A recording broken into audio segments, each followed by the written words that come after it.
مساء الخير، مساء البركات، ازيكم؟ عاملين ايه؟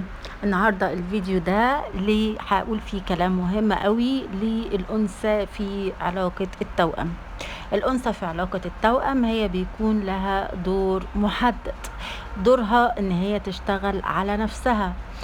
في نفس الوقت المذكر بيكون له دور، فلكل واحد منهم دور الأنثى هي إنها تركز على نفسها، ما تركزش على الخارج. هما أصلا روح واحدة، فبالتالي تركيزك على نفسك هو تركيزك في نفس الوقت على اتحادك، هو اللي هيوصلك للاتحاد اللي انتي بتسعي له. طبعا اي حد بيحتاج المساعدة في الرحلة دي اهلا وسهلا بيه. انا ممكن اساعده وارشده قدر الامكان، بحيث اني اقدر اقدم له اساعده في الشفاء، واقدر اقدم له كل البرنامج المناسب لحالته. طيب، الأنثى في التوأم هي القائد، وده أهم نقطة النهاردة أنا بركز عليها.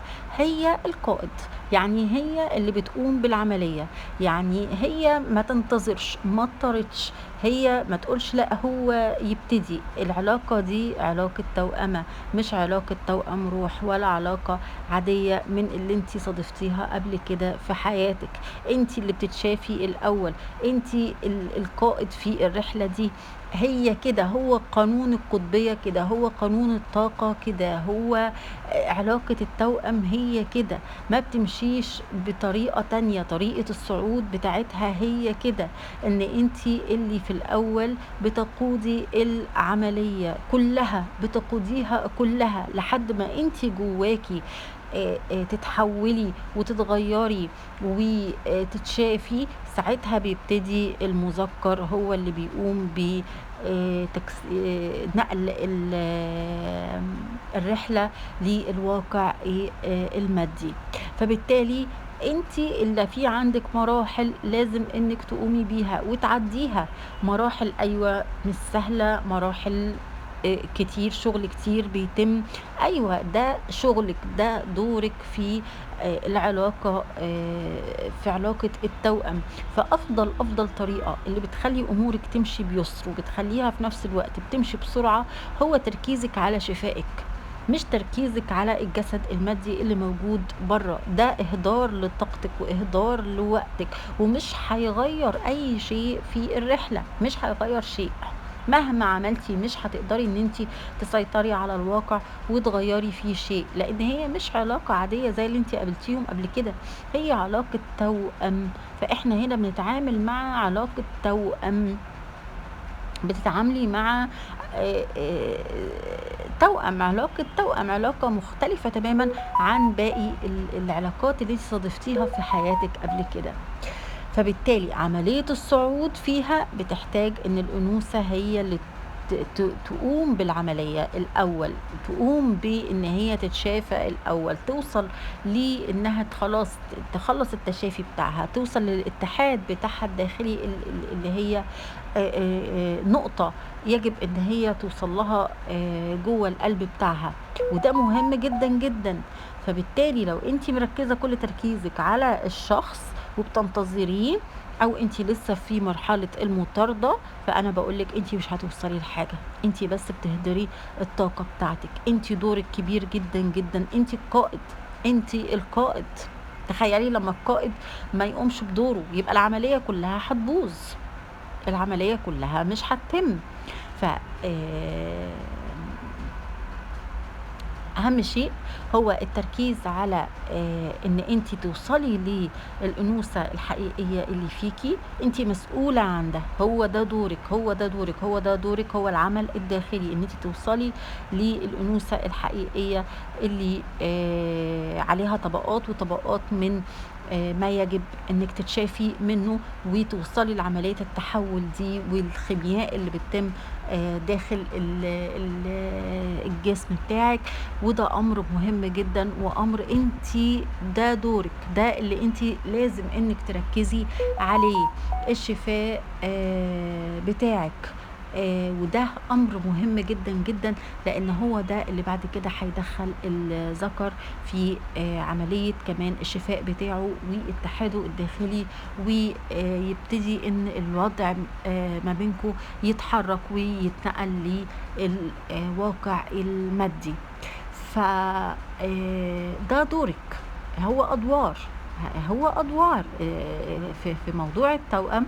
ده دورك ان انتي القائد، انتي اللي بتقومي بالدور ده في البداية، انتي اللي بتمرري العملية بالمراحل في بدايتها، في مراحل الشفاء اللي انتي بتقومي بيها، انتي اللي من هنا بتبدأي ان انتي تنقليها واحدة واحدة واحدة واحدة الى ان يجي دور المذكر، هو دوره بيجي بعدك.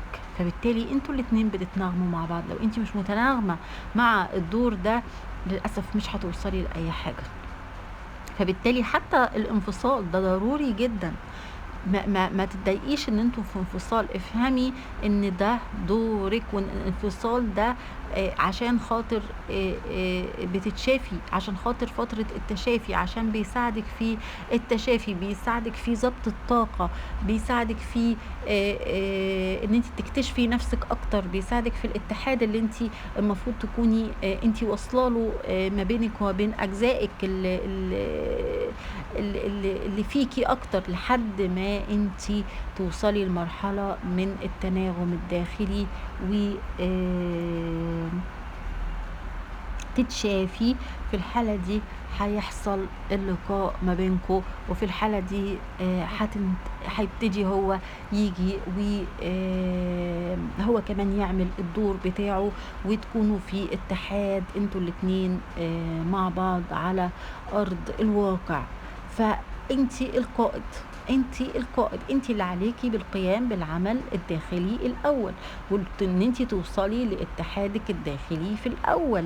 بعد كده هو بيجي الدور بتاعه، لان انتي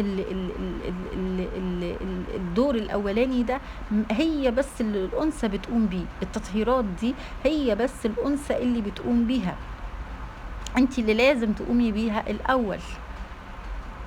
فانتي بتلعبي دور كبير جدا جدا جدا في العملية وفي الطاقة المشتركة اللي ما بينكو. انتي اللي بتعملي عملية التطهير، وبعد كده هيجي توأمك، وفي لحظة الدنيا ما بينكو هترجع وتوصلي للطريق الكامل اللي المفروض ان انتو تمشي فيه. فلازم ان انتي تفهمي دورك وتركزي عليه وتقومي بيه على اكمل وجه، وتقومي بيه للنهاية عشان العملية ما بينكو تمشي وتوصلي لنجاح ونقطة الاتحاد اللي انتي بتسعي لها.